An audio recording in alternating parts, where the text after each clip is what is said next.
Level 10 Vanishing Journey symbol. Alright, what mesos did I get? 350 mil. That's not bad, but I killed 13,000 monsters in an hour compared to like 9,000 per hour in my last training area. So that's a big improvement. That's pretty crazy timing, actually. I went to go check on Amy and she had 10 seconds left. Are you serious? I got the accessory crafting dresser in like 3 shopping trips.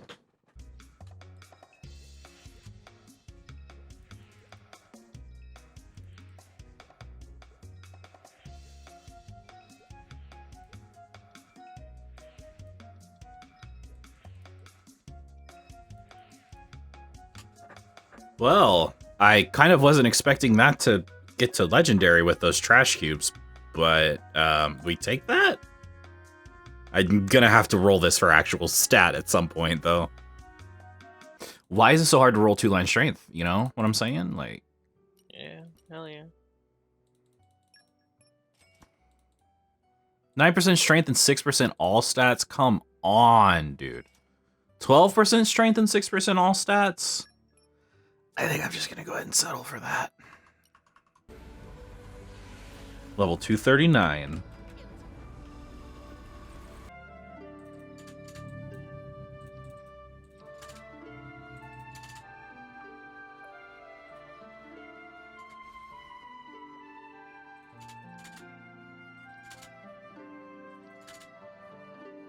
Okay, I was doing some thinking. I was talking to some people about Threads of Fate and found out that you don't actually need Tengu in order to do Threads of Fate and get the mysterious herb pouches from the tasks that you ask them to do, which is the main goal of Threads of Fate nowadays.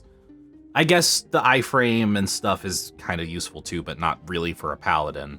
And because Tengu has been bugged so much for so long, like every other update, it gets bugged for a few weeks and it's incompletable. Despite that, I'm gonna go ahead and do it because it turns out you actually don't need to do Tengu.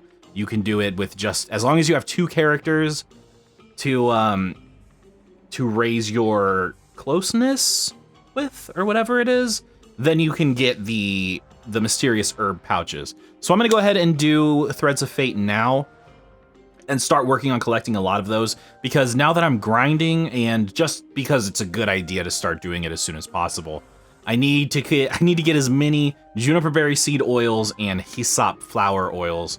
Are they the flower oils? I don't know. The ones that you use to make the boss potions, the boss rush potions and stuff.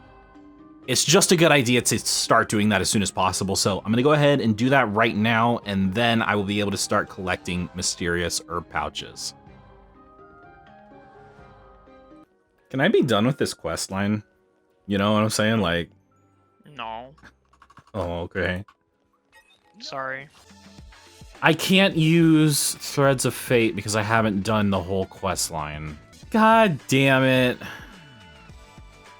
There was no point in me collecting all these Threads of Fate because I can't use them until I finish the entire quest line, and the whole quest line is incompletable. God, Nexon.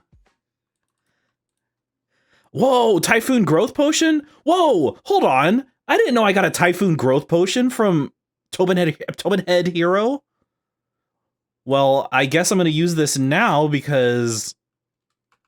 yeah, okay. There we go, free 240. I was not expecting that.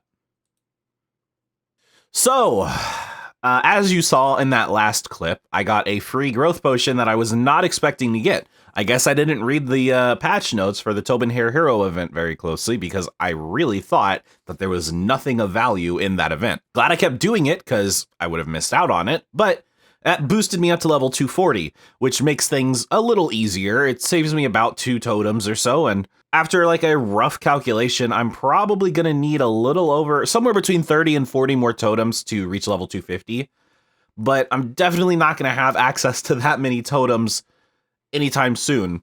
Actually, that's not entirely true.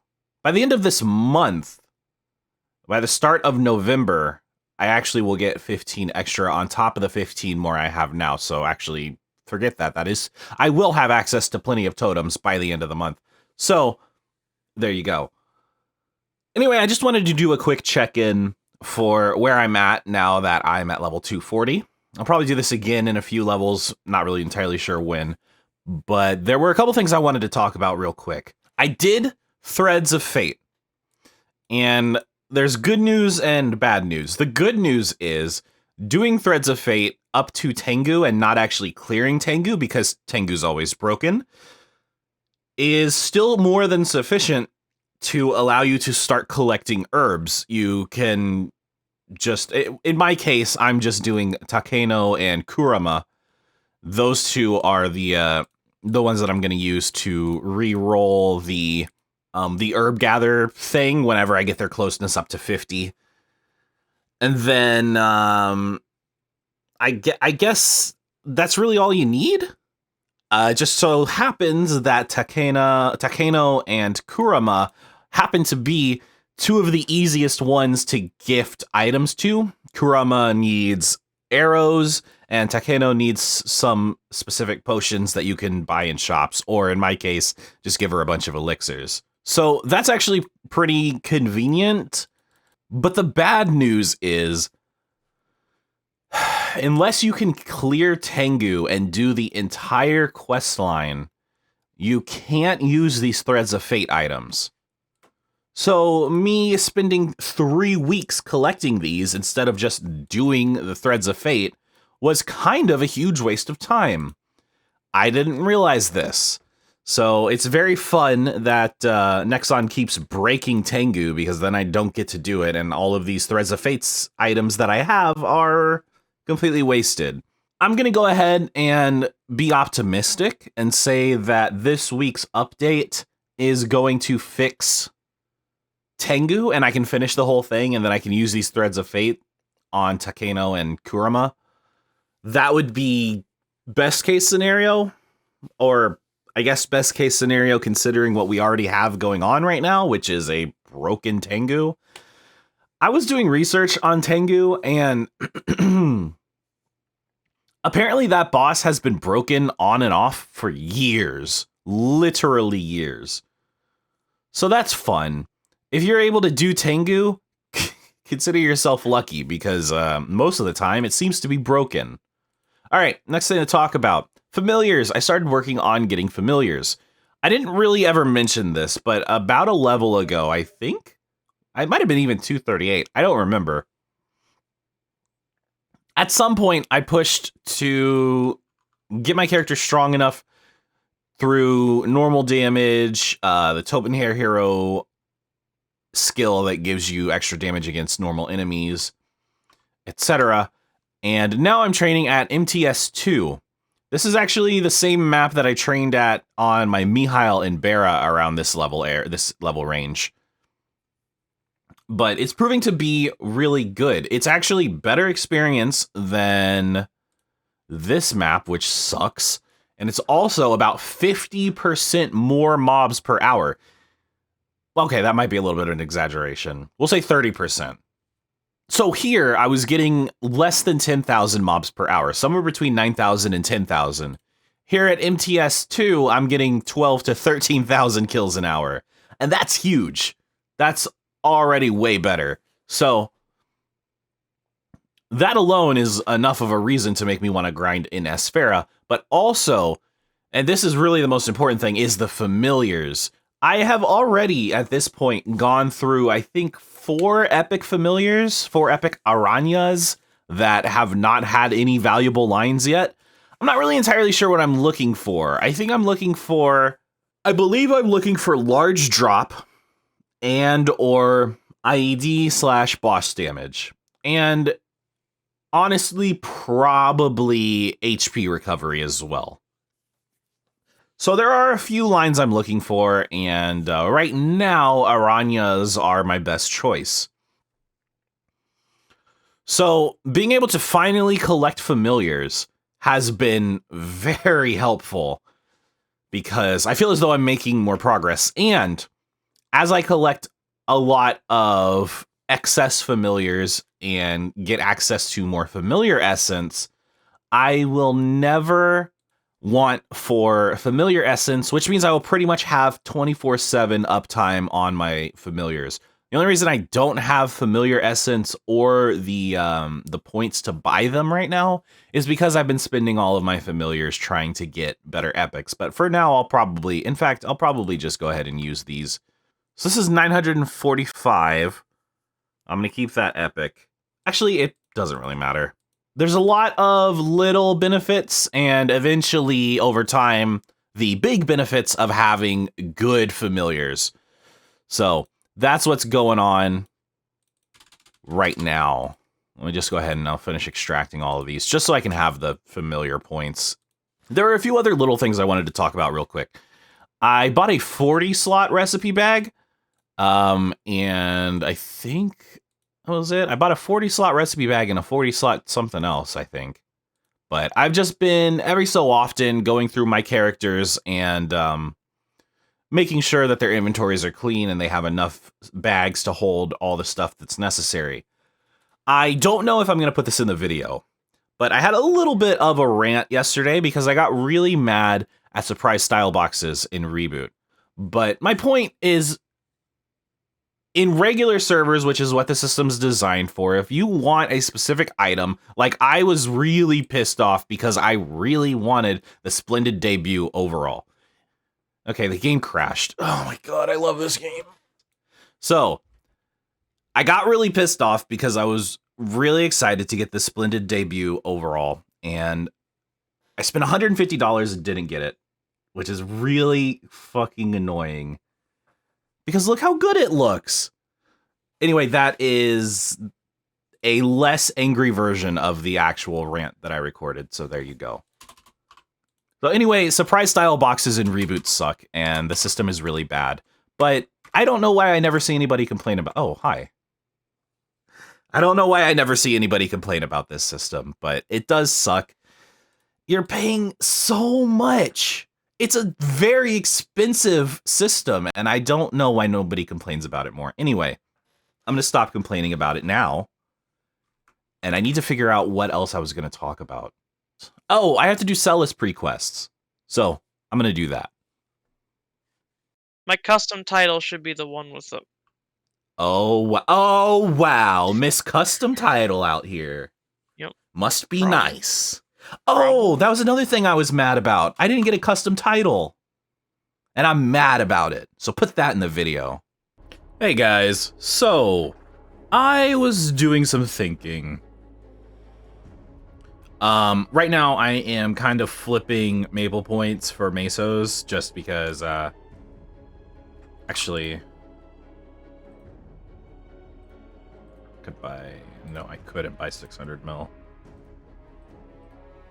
Fuck it. Let's see if I can get him for this price. Anyway, I was thinking about Bara. As you may or may not know, I used to play Bara for about a year. That was kind of my main server, and I've mentioned it, I think, a couple times throughout the series. I have just never... I at some point, I decided that Reboot is what I wanted to main, and I just kind of went back there. Wasn't really a big deal. But a part of me still really loves Bara, obviously. Like, this is where I got my first level 250. I have a fire starter ring. I have some permanent pets. I got a lot of stuff here that's, like, really nice, honestly. And, I was just thinking about how this Bara, this Mihail, currently has 24k stat and can solo up to Lomian pretty easily. I could probably even do normal slime if I tried. I just haven't tried, admittedly. And I might have mentioned this before in this series. I think I briefly talked about it, how my Mihail is capable of sustaining all of the pet revives for all of my Reboot mules and my main, just from weekly bosses alone. But I was thinking recently that it might not be a terrible idea to make a couple more boss mules in Bara who can clear up to like CRA or something, maybe a little further, I don't know, just an inkling of an idea, because that would bring in a lot more mesos per week. If I could get 200 mil per week from each of these boss mules, it probably wouldn't take more than a couple billion mesos to really get them going and comfortably clearing CRA, and it would just be a stream of free maple points for my account. So that's something that I've been thinking about a little bit lately. I was thinking about Ignition. Ignition's coming up, and I mentioned this in a couple of videos ago, how there are no rewards for specifically hyper burning a new Cygnus Knight, but there are rewards for having a new Cygnus Knight. So I was thinking, since I currently don't have a Thunderbreaker, I believe is what it is, I was thinking of maybe making a Thunderbreaker, getting it to 220, and then using that as a boss mule. If you look at my Legion, I currently have my Mihail. My Mihail is totally capable of clearing Lomian, no problem. Nightwalker needs a lot more funding. I have an Arcane Claw, which was really nice, actually, but the character needs a lot more funding to really be able to clear CRA consistently.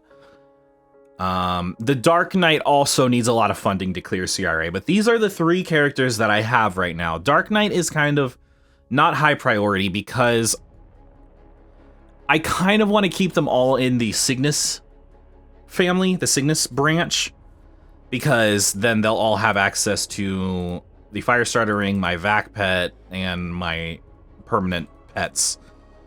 Though, that being said, this character is already 220, so it's not like it's going to be doing any more grinding.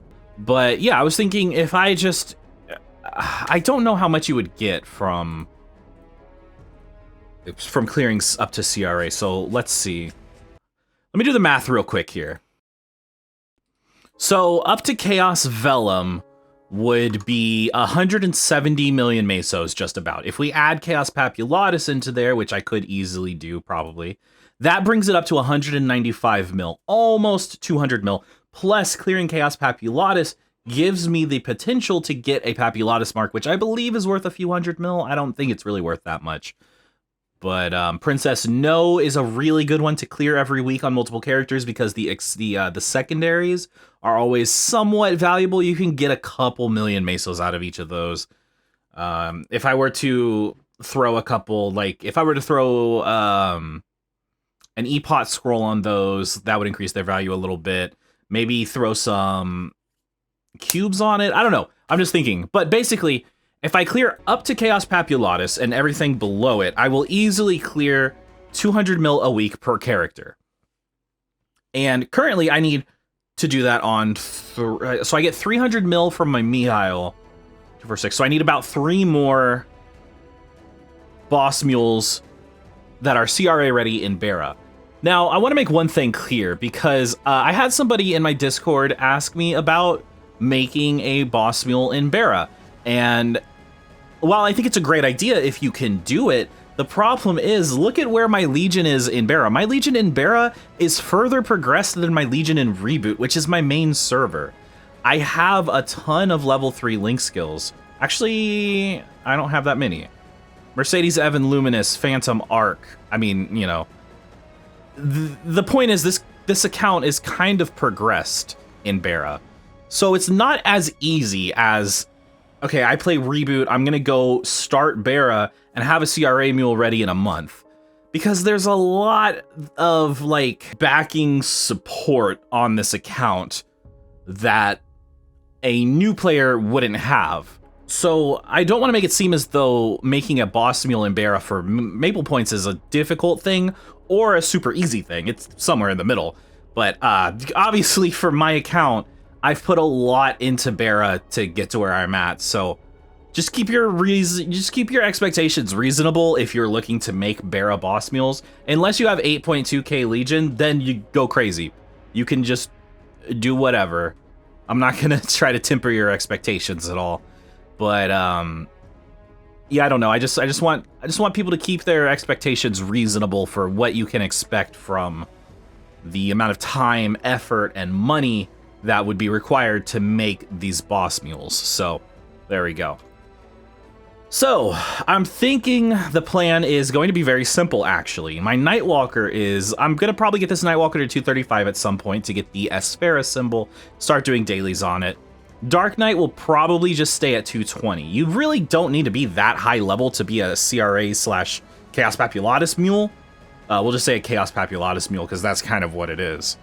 Then, when Ignition comes around, at some point during Ignition, I'll make a Thunderbreaker, and there we go. There's my 4 Bara boss mules that will bring me in just a little under a billion mesos a week. A billion mesos a week will equal about anywhere from 10 to 12,000 maple points per week, which is decent. That's pretty good. So I just want to make a clip about that because I was thinking about it, and I think that might be a viable strategy.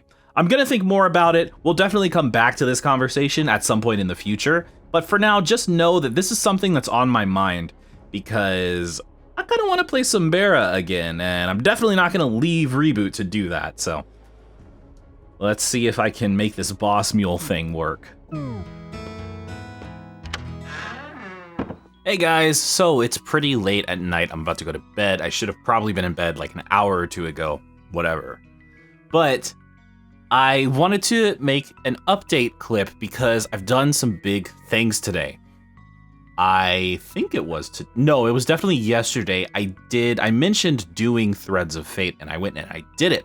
I actually completed it. If we take a look, well, okay, I say I completed it, and that's not entirely true. What actually happened was I cleared everything up until Tengu and unlocked enough characters to get started on rolling for herb collection. I have Takeno and Kurama are my 2 of choice. Today was the first day I was able to ask them to do something because I just reached 50 closeness because weekly reset happened and I was able to give them enough gifts, blah, blah, blah, blah, blah. So Kurama actually ended up getting the right request. I was able to ask him to do go to a reeve and gather herbs, which is pretty crazy good RNG, and I managed to get myself 51 suspicious herb pouches. The amount that they bring back is based on your closeness to them, and every 5 closeness you get 1 more suspicious herb pouch. You start at 10 because you can only ask them to get stuff at 50 closeness. So I got 10 4 times, and then I got 11 the last time because his closeness went to 55. Whatever, doesn't matter. The good news is, and this is the most important part, is I am collecting suspicious herb pouches. There's a pretty good chance that this Threads of Fate content will either be nerfed or removed completely at some point, and the sooner that I start doing it, the better. So this is what I'm going to be doing. I'm going to be collecting at least 50 of these every day. Eventually, once I reach 100 closeness with Kurama, it'll go up to collecting 100 a day, and that should be a very good amount of juniper berry seed oils, which will hopefully give me hundreds upon hundreds of WAPs and EEPs. So, good news. The Threads of Fate thing actually worked out really well and quicker than I expected, so there we go. Suspicious herb pouches are now coming in every day.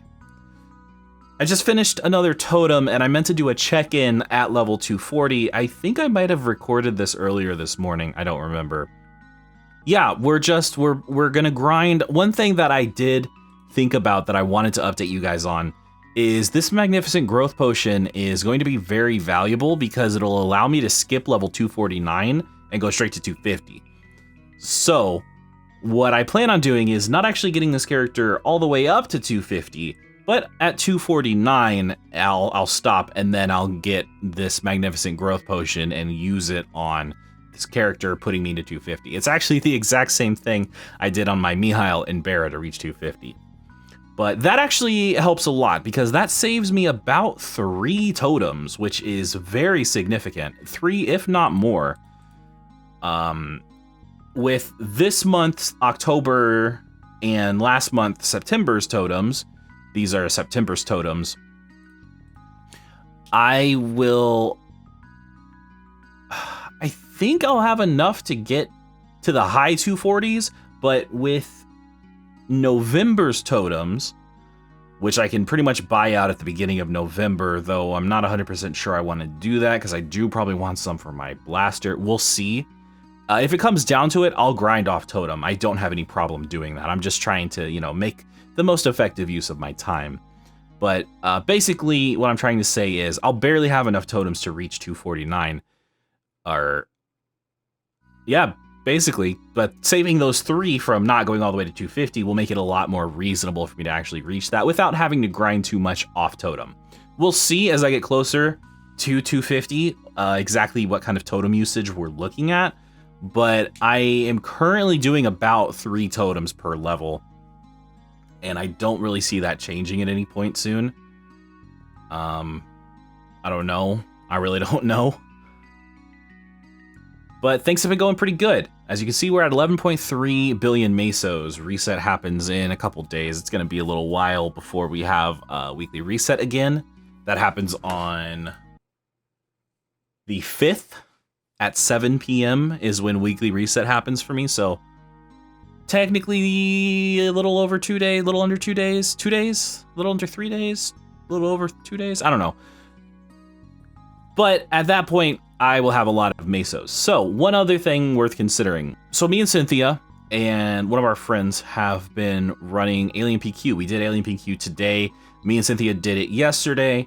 And I've been accumulating a lot of alien fragment earrings and alien fragment necklaces. And the reason for this is kind of silly.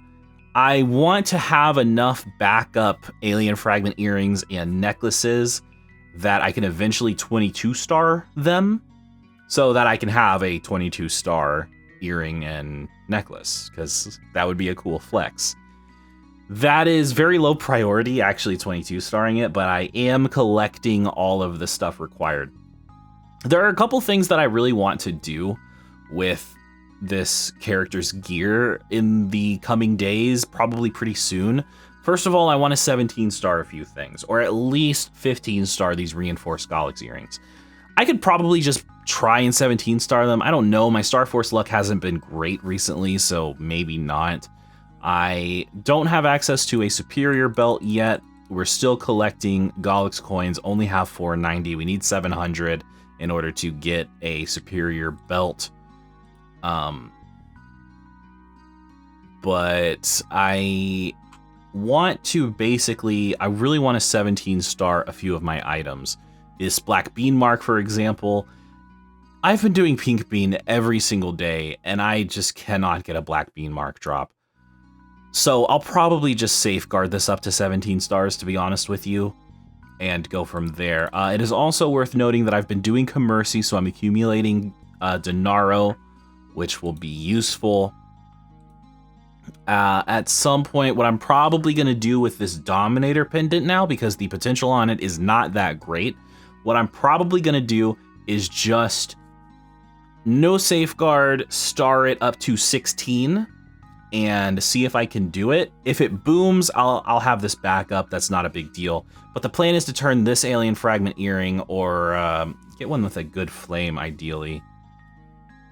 15 strength isn't bad, but I mean, look at the flame I have on my alien fragment earrings. 4% all stat, 20 strength. That's going to be hard to match. But the plan is to make this alien fragment earring a piece of drop gear, and then just use this Dominator pendant, this extra Dominator pendant, as a sort of fodder in case the one I'm Star Forcing booms. So 16 stars is what we're going for, as I mentioned before. I believe, and I think some people left comments about it, that is the most effective way to Star Force a Dominator pendant and then transpose it to Sweetwater. I believe that is the effective way to do that, so that's what I'm going to do with this. Again, I have one backup, so there you go. This will no longer be a piece of drop gear for me, because I never really wanted it to be in the first place. It was just, I didn't have any other great options. A Mechanator pendant is not a great option for drop gear, because a Dominator pendant, I had an extra one, and it's just so much better than a Mechanator pendant. The Greed pendant is fine, whatever. I never mentioned this, but I actually rolled a really good flame on this. For not being flame advantaged and only being level 75, that is a very good flame to get on a Greed pendant. So that is an awesome item. I do want to eventually get 2-line item drop on that, ideally, but that's not a priority. The priority now is basically getting this character to 249. Along the way, I haven't found that I really need to upgrade any of my gear to do enough damage to one-shot wherever I'm training. But one thing that I do want to talk about briefly that I never really mentioned was that me and Cynthia both really want to get our character's stat up to a level where we can start clearing Lucid. I don't know how much of a priority this is exactly for her, but it's kind of not a big priority for me because I already have things planned out for a while. And I guess what I might try to do is spend some of the mesos that I accumulate on trying to upgrade my character to make them strong enough to actually clear those bosses. I would equip my gear now, but I guess I could get rid of this Pendant of the Spirit. It doesn't really matter. But this is what I'm looking at stat-wise now. 19.2k. I probably want something like 22 or 23k stat to really have a big impact on a normal Lucid party. But I also need to join a guild. That's kind of important as well. So there's a lot of things going on right now, and it's kind of hard to really organize them all in my head, but I just really needed to make this update video, this update clip to tell you guys what's going on. I don't want to go through all of these mesos, but I mean, just look at all this stuff that I have sitting around. I don't like having this much stuff in my inventory. I really don't. I don't have any use for this pan lid. I know that these drop from, I'm pretty sure these drop from green mushrooms outside of Genesis. I'm never going to use this Pico Pico hammer. You know, this crushed skull is cool, but I'm never going to use it. The wedding ring is cool, but I'm never going to use it. I'm just holding on to a bunch of stuff, and I don't like that it's taking up space in my inventory. I'm just at a point now where I'm not really sure what to do with this character. There's a lot I can do, and a lot I want to potentially do, but most of that stuff, honestly, is probably going to have to wait until we cycle through the blaster progression and then the dual blade as well, and then come back to this character.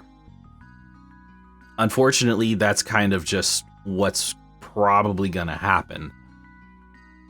We'll get to 249, and we'll do the original plan that I outlined many times before, but I think I'll try to here and there if possible, particularly if there's a 5, 10, 15 event or something going on. Then I'll try to 17 star a bunch of stuff, but I'm not gonna just throw a bunch of money at my gear right now because I don't need to.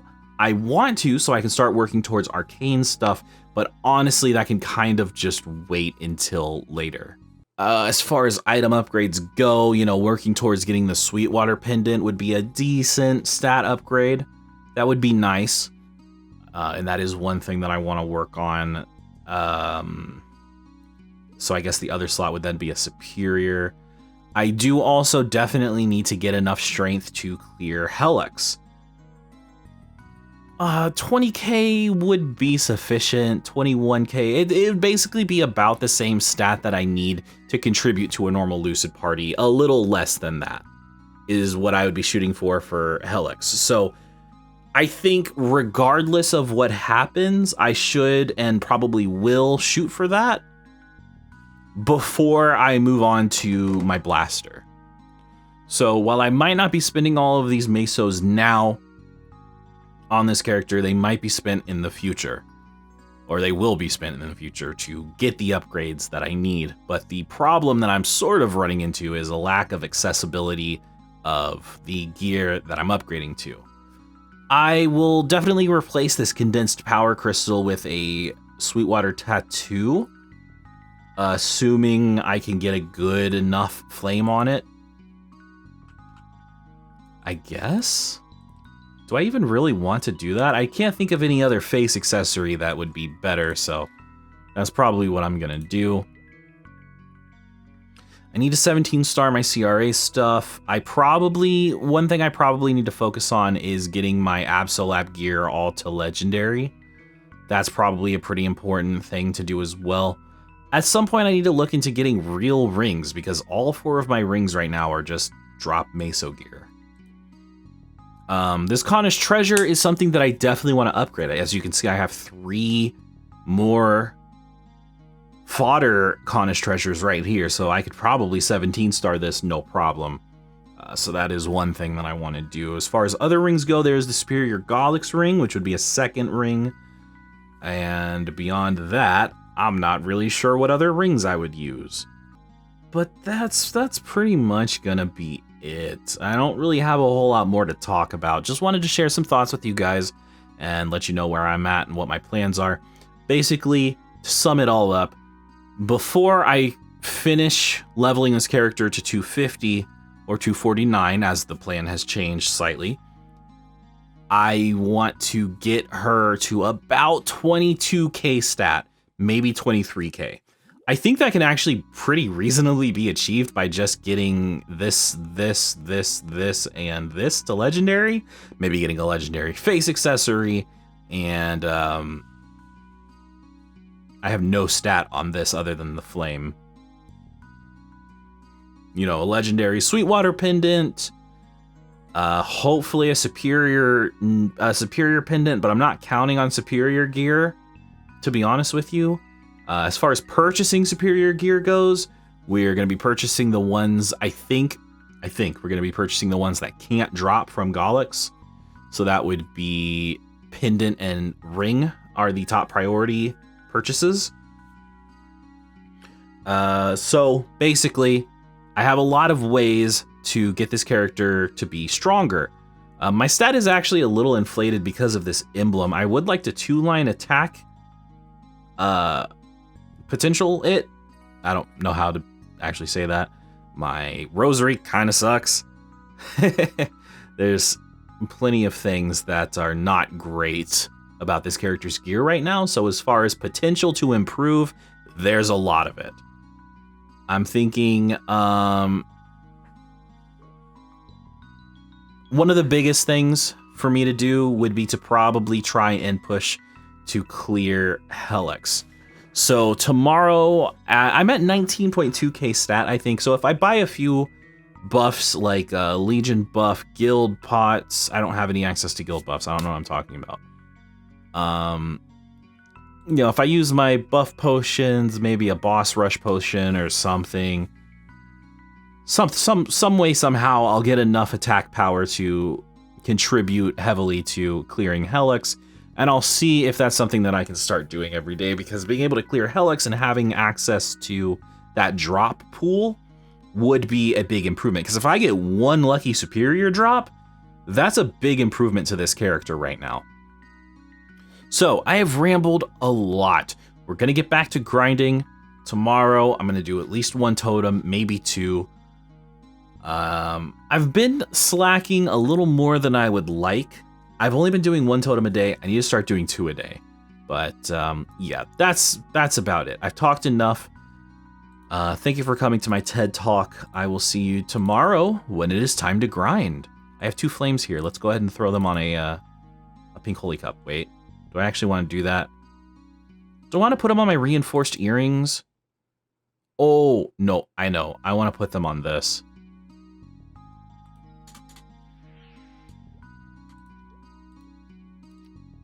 Trying to transfer this after all. 40 strength, that's not good enough.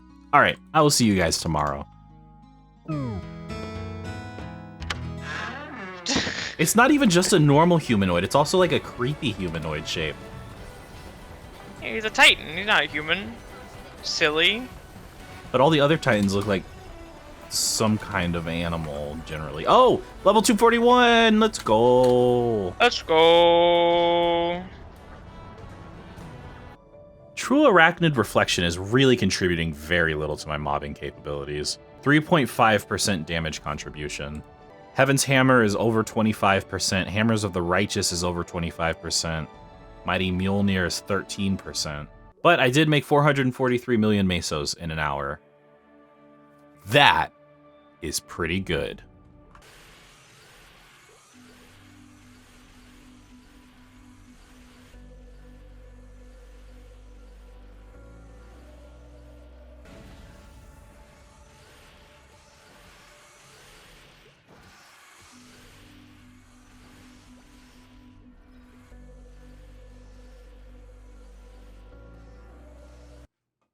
Rank up. And maybe I'll get a good line. Maybe? Nope.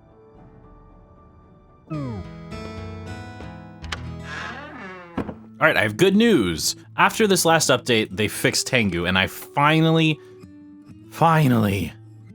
was able to finish all of Threads of Fate. So, Kurama is now at 100% closeness, and I can go ahead and ask him to give me herbs, and he'll give me all 20, 5 times a day, so we're good. We are maxing out the herb pouches, mysterious herb pouches that I get per day. Finally. Oh, and just quickly, I guess while I'm here, I want to go ahead and mention I opened 100, almost, I think I opened like 98 or something, mysterious herb pouches yesterday, and got about 100 juniper berry seed oil and about 85 Hyssop flower oils from just 98 pouches. And for reference, I get 100 a day now. So yeah, this is still really busted. Thank you, comment section, for letting me know about this, because I would not have looked into it if people hadn't told me that it was still really good. So thank you guys. And again, I guess I better mention it. If you feel as though there's something I need to know, information I might not have, that you could share with me, feel free to leave a comment. I'm always open to criticism and suggestions, so don't hesitate to do that.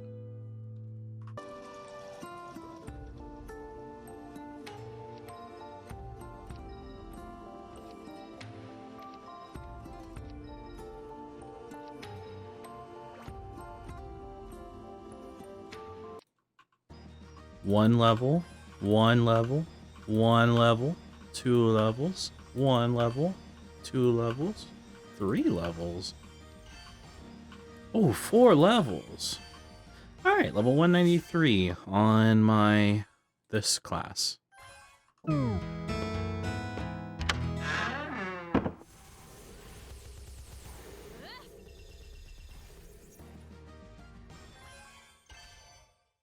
Level 242, 7 more to go.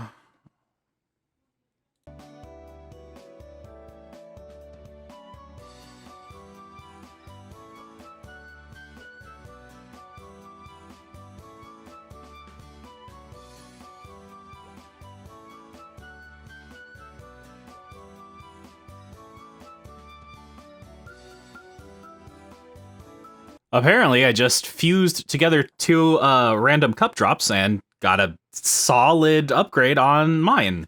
That's pretty good. It's not a huge damage increase, but, you know, we take those. I have reached level 242. That is a good milestone. We're making some progress on this character. I don't really see things slowing down too much in the future. Things have been pretty awful, or slow, or just distracting the past couple of days, so I haven't really had a great opportunity to do a lot of totems. But just some quick updates. I am sitting at 15 billion mesos in storage. I have created a ton of 20 slot coin purses because it was the only thing I could make for a while until I started doing Threads of Fate. Now that I have Threads of Fate unlocked, I have collected a lot of juniper berry seed oils. I have opened maybe 300 of the mysterious herb pouches and gotten 230 juniper berry seed oils, 157 hyssop flower oils, and not to mention a ton of other less important stuff that might come in handy if I need to level up alchemy on other characters or something. It's not completely worthless, but it's not exactly super valuable. So that's really all there is to talk about for Reboot for now, because this event actually has some major implications for the future of this account. They're not huge, they're not necessarily game-changing, but they are big and significant, and they're worth going over. So make sure I have that pendant of spirit equipped so I don't forget later, and we'll head over to Bera so we can talk about it a little bit. All right. Looks like my Eternal Rebirth Flames sold. I have yet to do weekly bosses on Bera this week since reset, but I wanted to talk about this party planning event. So, You might have noticed that I've been capping on this character every day, and I've been doing the Punch King event to get the coins. Turns out the Punch King is daily. I didn't know that. I didn't really realize it, but it is daily, so that's kind of cool. But if we look here at the souvenir shop, Motley Treasures, this skill is absolutely insane for reg servers. As you may or may not know, probably not, because this is a reboot-focused series, so you probably don't know a whole ton about reg servers, but in reg servers, elite bosses are very, very valuable. It is not uncommon to, when you're training, encounter an elite boss who spawns and then see 3 or 4 people come to your map and kill it for the treasure chest. And the reason for that is because the reward treasure chests that you get from the elite bosses contain things like pure clean slate scroll 10%. That's a cool anvil. They include things like the pure clean slate scroll 10%. They include, let's see if there's another one here that is from the, I don't think you can get icogs from it. But you can get normal chaos scrolls, which are actually not really worth that much. Yeah, a couple 100k at most. You can get innocence scrolls, not innocence outfit. You can get innocence scrolls. These are worth 31 mil right now. You can also get bonus potential scrolls, which are worth 10 mil. You can also get epic potential scrolls, which are worth 29 mil. So these elite boss treasure chests are already really valuable. Little known fact about this series, and I say little known because there's literally zero, maybe one person besides me who knows this. Originally, when this reboot series started, it was going to be a Bara series that was focused on a more free-to-play style, focusing on my Wind Archer, who I was going to start maining. What ended up happening was I found that in order to play... I forgot I had music muted. What I found was that in order to play Bara without spending a bunch of money, it was actually more effort to buy and sell stuff on the market, keep track of prices, keep track of the money I've made, make smart investments, etc., etc. It was very hard to do all that, and it was more effort than just going back to Reboot and playing Reboot, which is more popular anyway. The Reboot series got more views than a Bara series would have. I'm just saying. So, that idea never came to fruition. So, unfortunately, I don't have any clips of this because I deleted them all because I never thought I would use them for anything. Turns out there actually would be cool to have some clips of this in this video. Stupid me. But one of the first things I did in that series was work on my Wind Archer's bow, because I had an Arcane Umbra bow I think I bought for really cheap back when they were really cheap. I don't know if they're cheap anymore. They might have gone up in price. But I got one back when they were really cheap, and I just had it on my Wind Archer for a long time. And I needed to scroll it in order to Star Force it and, you know, get the damage from it, because it was basically completely clean except for a decent flame. And one of the first things I did was simply camp out in, basically, I think it was in Vanishing Journey, I think is where I hung out. I just hung out in Vanishing Journey and waited for e-boss notifications to appear, because they appear in yellow letters up here around the top of the screen when there's an e-boss that spawns. And for many hours, I think 3 or 4 days, many hours, a couple hours every day, I would just sit here in Vanishing Journey waiting for the e-boss spawns. I would go kill them, and I would open the chests, and I accumulated a couple dozen, I think, innocence scrolls. The amount of innocent scrolls and bonus potential scrolls, I don't know if this is in a video. I don't know, but I had an amount of them sitting in storage that I ended up selling because I wanted maple points, and there really wasn't much use for them, or at least I thought.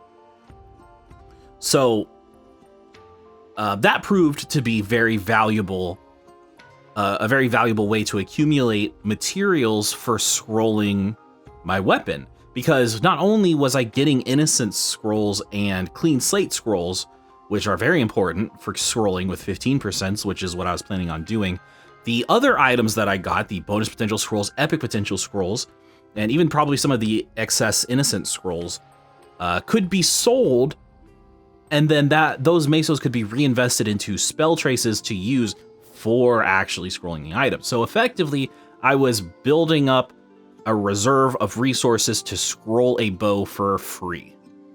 And it ended up being really, really good. It was very good. It was surprisingly good how effective it was. It took a lot of time. Again, one of the reasons I ended up going for a reboot series instead, but it was very valuable. And I say all that because nowadays, now that I'm considering going back to Reboot or going back to Bara and making boss mules to bring in free maple points every week, and looking at this skill and realizing that I would be getting double the effectively double the rewards that I was already getting, which were already very good, it just makes a lot of sense to me to do that method again. And the reason is twofold. First of all, just getting a bunch of materials to eventually scroll weapons for my boss mules. I wouldn't be 15%ing them. I would probably do 30s. And the average amount of spell traces and innocent scrolls and clean slate scrolls and stuff to accomplish that can be calculated, and I'll figure that all out later. But I was just looking at this and I really thought to myself, I should really take this opportunity to start preparing to gear up boss mules. So that's what I'm gonna do. As tomorrow's reset, I will be able to unlock this skill and start camping out for e-bosses. And I'll probably do that for a few hours a day, and I'll update you guys at the end of every day how many I've gotten, if I actually did it that day, so you can keep track of how effective this actually is, because based on my experience, as long as you're playing during peak hours, it is incredibly effective. It is an incredibly effective way to get mesos and materials for scrolling your weapons or your any piece of gear, really. I keep saying weapons because that was what I was focused on. Now, one issue that I run into is a lot of people grind in Lamina, and uh-oh, you must be level 255 to enter. Ooh, that's not good. So, what can I do about that? As you may or may not know, Lamina is, like I said, where a lot of people grind, so there are a lot of e-bosses there. It's pretty common to find every single 1.5, 2.5, 1.4 map full with somebody grinding there. So the number of e-bosses that spawn there are pretty significant. The problem is, the way that the e-boss notification system works is kind of screwy.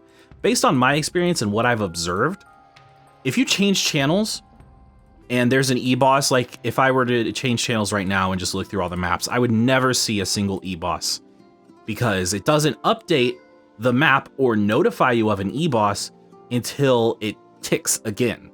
Every so often, I think maybe every minute, it shows that notification. In reg servers, you'll never see that notification more than once for an e-boss because people go kill it so fast. But in Reboot, if you pay attention, you'll notice that you'll see that same notification for the same e-boss a couple times before it stops appearing and the boss just disappears. So until it makes that update, it doesn't actually show on the map. So I have to wait effectively, because it's reg servers and people kill the e-boss so fast, I effectively have to wait for a new e-boss to spawn, which basically means going to the most populated channel and just hanging out. There is, I guess, maybe an argument to be made of going through a lot of the popular maps and just channel surfing, hoping for an e-boss, but I feel like that's really not as effective because e-bosses get killed within 30 seconds of them spawning. I might try this method, I might not, but my primary strategy for doing this is to just hang out and wait for a notification. When that notification appears, I'll go kill it. You're probably not going to see a lot of notifications right now because it is a little later in the day. It's not peak hours, usually around 7 for me, 7 for me, which is reset. You're going to find a lot more people playing And also, you know, day matters. Friday night, you'll find a lot of people playing. The weekends in general, you'll find people playing, etc., etc. So I just wanted to make a clip about that because I feel like it's very important and it's kind of a big opportunity for me to start working on these boss mules that I just mentioned for the first time in this video. So yeah, that's the plan. It might cut into the paladin grinding, but the paladin grinding stuff is actually going a lot faster than I expected, so it's really not that big of an issue. 7 more levels will probably take me a week or two. Like, maybe not even that long. And this event goes on for about a month, so I don't know how much theoretically I can make. We'll find out by the end, we'll know, but yeah, that's what's gonna happen. And it is worth noting that because I'm level 250, I have access to every area in Vanishing Journey besides Lamina, which kind of sucks because, like I said, Lamina is probably one of the most popular. But if I'm not channel surfing, it probably won't actually make that big of a difference because I still have all these other areas at my disposal, including Moonbridge, Labyrinth of Suffering, Celis, you know, you name it, I have access to it. So that's a big advantage. If you don't have a level 250 character, or even like 245, or just a high level character who can access like the majority of Vanishing Journey, then it probably won't be as profitable for you. Anyway, it is getting kind of late. I need to finish this video and get it posted. So next week, we're going to be doing a lot more grinding, a lot more just slightly more interesting stuff, actually. I think it's very interesting that this 2x elite boss thing is in effect starting tomorrow. Because this is content.